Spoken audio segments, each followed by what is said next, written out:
ರಾಜ್ಯದಲ್ಲೂ ಮಸೀದಿ ಮೈಕ್ ಇಳಿಸಬೇಕೆಂದು ಸರ್ಕಾರಕ್ಕೆ ಮನವಿ ಮಾಡಿ ಗಡುವನ್ನ ನೀಡಿದ್ದೆವು. ಆದರೆ ಯಾವುದೇ ಪ್ರಯೋಜನವಾಗಿಲ್ಲ. ಹೀಗಾಗಿ ಮೇ 9ರಂದು 1,000 ದೇವಸ್ಥಾನ ಮಠಗಳಲ್ಲಿ ಬೆಳಗಿನ ಜಾವ 5 ಗಂಟೆಗೆ ಓಂಕಾರ ಸುಪ್ರಭಾತ ಹಾಕುವ ನಿರ್ಣಯವನ್ನ ಮಾಡಿದ್ದೇವೆ.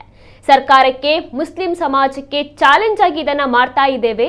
ಸರ್ಕಾರವೇನಾದರೂ ಇದನ್ನು ತಡೆಯಲು ಬಂದ್ರೆ ಸಂಘರ್ಷ ಮಾತ್ರ ಖಂಡಿತ ಎಂದು ಶ್ರೀರಾಮ ಸೇನೆಯ ರಾಷ್ಟ್ರಾಧ್ಯಕ್ಷ ಪ್ರಮೋದ್ ಮುತಾಲಿಕ್ ಅವರು ಎಚ್ಚರಿಕೆಯನ್ನು ನೀಡಿದ್ದಾರೆ. ಹಿಂದೂ ಸಮಾಜ ಖಂಡಿತ ಕೆರಳುತ್ತದೆ, ಕೆರಳಿಸುವ ಹಾಗೆ ನೀವು ಮಾಡದಿರಿ. ಮುಸ್ಲಿಂ ಸಮಾಜವು ಇದು ತಾಲಿಬಾನ್ ಅಫ್ಘಾನಿಸ್ತಾನವೂ ಅಲ್ಲ, ಇದು ಭಾರತದ ಸಂವಿಧಾನದ ಅಡಿಯಲ್ಲಿ ನಡೀತಾ ಇದೆ ಎಂದು ನೆನಪಿನಲ್ಲಿಡಲಿ. ಆದ್ರಿಂದ ಮೇ 9ರಂದು ಮಸೀದಿಯ ಅಜಾನ್ ಕೇಳದಷ್ಟು ಜೋರಾಗಿ ದೇವಸ್ಥಾನದಲ್ಲಿ ಓಂಕಾರ ಮತ್ತು ಸುಪ್ರಭಾತ ಹಾಕೋದು ಖಂಡಿತ ಎಂದು ಸವಾಲೆಸೆದರು. ಅಜಾನ್ ಮೈಕನ್ನ ಸ್ಥಗಿತಗೊಳಿಸಲು ಕಳೆದ 15 ವರ್ಷಗಳಿಂದ ಪ್ರಯತ್ನ ನಡೀತಾನೆ ಇದೆ, ಆದ್ರೆ ಇದು ನಿಂತಿಲ್ಲ. ನಾನು ಅಜಾನ್ ವಿರುದ್ಧ ಸಮರ ಸಾರ್ತಾ ಇಲ್ಲ. ಮೈಕ್ನ ಶಬ್ದ ಹಾಗೂ ಸುಪ್ರೀಂ ಕೋರ್ಟ್ ಆಜ್ಞೆಯ ವಿರುದ್ಧ ನಾವು ಹೋರಾಟವನ್ನ ಮಾಡ್ತಾ ಇದ್ದೇವೆ.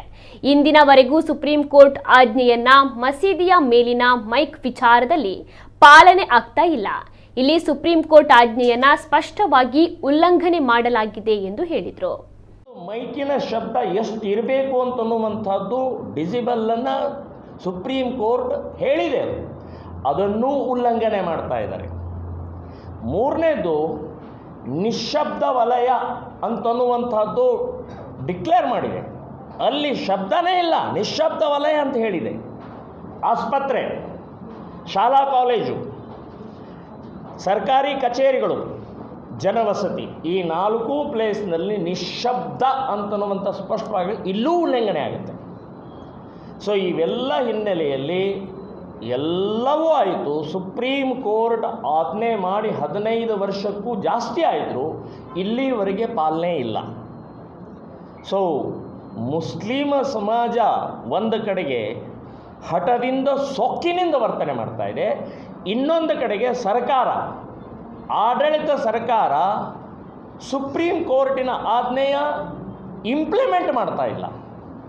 ಈ ಚಿನ್ನದ ಮಾಫಿಯಾ ಏನಿದೆ, ಕೇರಳ ಮೂಲ ಚಿನ್ನದ ಮಾಫಿಯಾ, ಇದು ಇಂಡೈರೆಕ್ಟ್ಲಿ ಅಥವಾ ಡೈರೆಕ್ಟ್ಲಿ ಹಿಂದೂ ಸಮಾಜವನ್ನು, ಹಿಂದೂ ಸಂಸ್ಕೃತಿಯನ್ನು, ಹಿಂದೂ ದೇಶಕ್ಕೆ ಅಪಾಯಕಾರಿಯಾದಂಥ ಈ ಕುಕೃತ್ಯಕ್ಕೆ ಅಕ್ಷಯ ತೃತೀಯ ದಿನ ಪಾಠ ಕಲಿಸಬೇಕಾಗಿದೆ, ಬುದ್ಧಿ ಕಲಿಸಬೇಕಾಗಿದೆ, ಎಚ್ಚರಿಕೆ ಕೊಡಬೇಕಾಗಿದೆ.